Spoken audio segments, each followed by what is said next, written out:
কি হল কি হল কি হল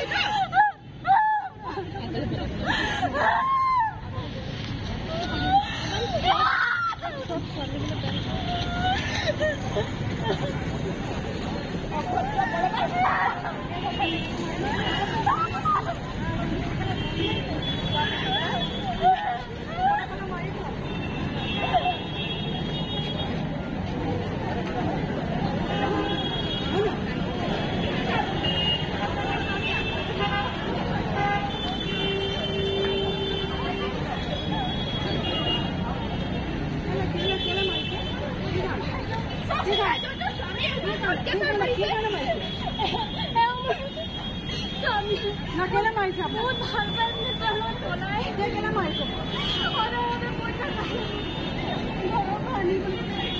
পইচা আনি দিব নোৱাৰে এতিয়া এতিয়া কেলে মাৰিলে আপোনাক ইয়াত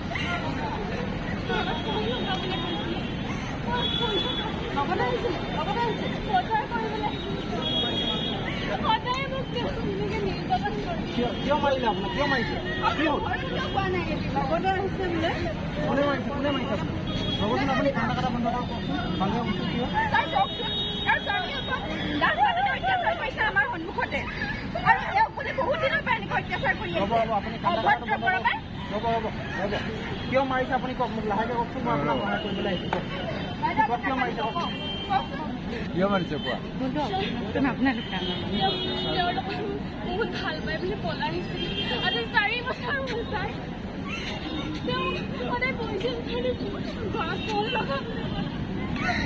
মই পইচা আনি দিব নোৱাৰাৰ কাৰণে তেওঁ মোক সৰু সৰু কথা মাৰিবলৈ বহুত ঝামেলা কৰিছে এনেকৈ মোৰ দিন কৰিব লগা হৈছে এইবোৰ নৱ পিতাকবোৰৰ যে কি যে হ'ব এইটো চব বাইদেউ এইটো এটা জঘন্য অপৰাধ আৰু আমাৰ সমাজত প্ৰতিদিনে এনেকুৱা দুৰ্ঘটনা আমি দেখিবলৈ পাওঁ আমাৰ ভাৰতত বিভিন্ন আইন আছে আৰু বিভিন্ন আইনৰ পৰা বিভিন্ন শাস্তি পাব এই মানুহবোৰে যিহেতু আমাৰ ডমেষ্টিক ভাইলেন্স এক্টে কয়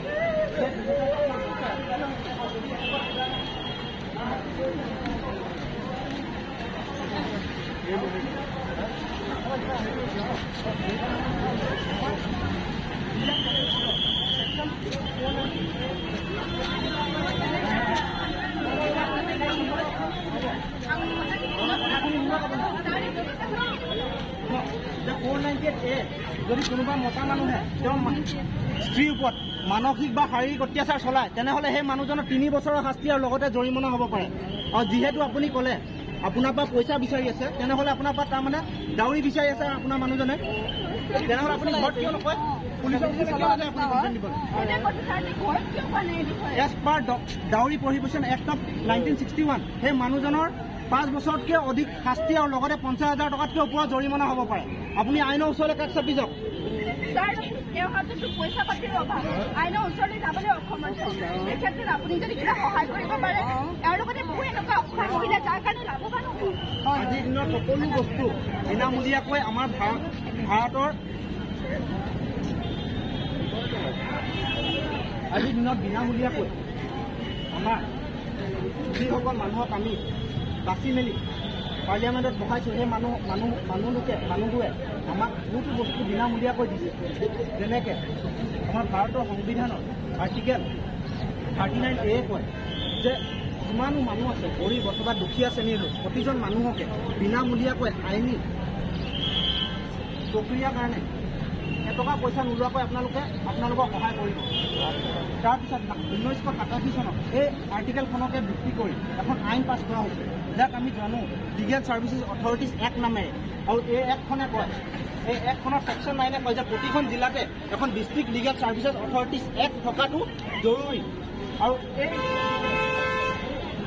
এক্টখনকে ভিত্তি কৰি আমাৰ ৰোহিণীকান্ত বৰুৱা ল' কলেজত এখন ন্যায় সাৰথী চেল বনোৱা হৈছে আৰু এই চেলখনৰ মূল উদ্দেশ্য হৈছে যে সমাজৰ যিমানো পিছপৰা অথবা অনুসূচিত জাতি বা জনজাতি লোকসকল মহিলা অথবা দুখীয়া সম্প্ৰদায়ৰ লোকসকল প্ৰতিজন মানুহকে বিনামূলীয়াকৈ আৰ্থিক ন্যায় সেৱা প্ৰদান কৰাটোহে তেওঁৰ মূল উদ্দেশ্য আৰু তাৰ পৰা আপোনালোকে বিনামূলীয়াকৈ ন্যায় সেৱা ল'ব পাৰে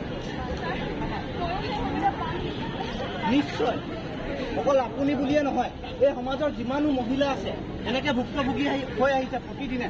নিজৰ স্বামী অথবা নিজৰ ল'ৰা বা সৰু ল'ৰা ছোৱালী, সেই প্ৰতিজন মানুহে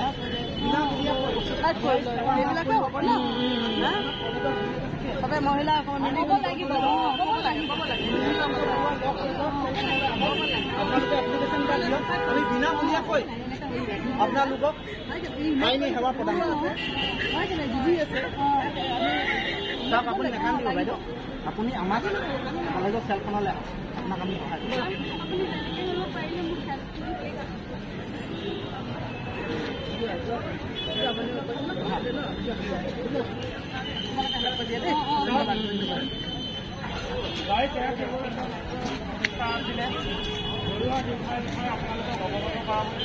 আপোনালোকৰ সমাজত বহু সময়ত আপোনালোকে হয় নেকি? কেনেকা লাগিলে? ভাল লাগিলে। আপনি কি ভাবিছিলে? সঁচা ভাবিছো। হে সঁচা ভাবিছিলে? তাৰ প্ৰতি কিবা আপোনাৰ মন্তব্য আছে নেকি? কিবা ক'ব পাৰিব নেকি তাৰ কাৰণে? নহয় নহয়, তেতিয়া মৰম এটা যেনেকুৱা হয়, সি এটা নাৰী হয়, আমি এটা নাৰী হয়, আমি কেতিয়া মানে নাৰীকে গুৰুত্ব দিম। ঠিক আছে। ল'ব পৰা যায়। তাৰে ওপৰত যিসকলে আইনী ব্যৱস্থা ল'বলৈ সক্ষম নহয় তেখেতসকলক বিনামূলীয়া সাহায্য দিয়াৰ ব্যৱস্থা আছে আইনত। সেইবাবে অৱগত কৰাবলৈ আপোনালোকৰ ওচৰত এইখিনি আমাৰ সামান্য এটা প্ৰচেষ্টা আছিলে। এই প্ৰচেষ্টাত আমাৰ দ্বাৰা হয়তো হ'ব পাৰে, হ'ব পাৰে আপোনালোকৰ তাৰ বাবে আপোনালোকৰ ওচৰত ক্ষমা বিচাৰি আৰু আপোনালোকৰ পূৰ্ণ সহযোগিতা বিচাৰি কিনে আপোনালোকৰ ওচৰত এইখিনি আশা ৰাখিলোঁ। ধন্যবাদ।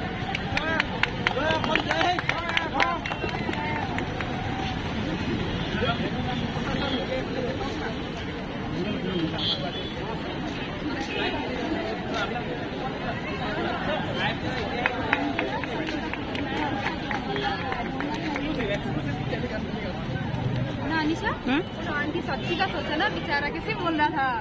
बंद कर देगा? हाँ, बंद।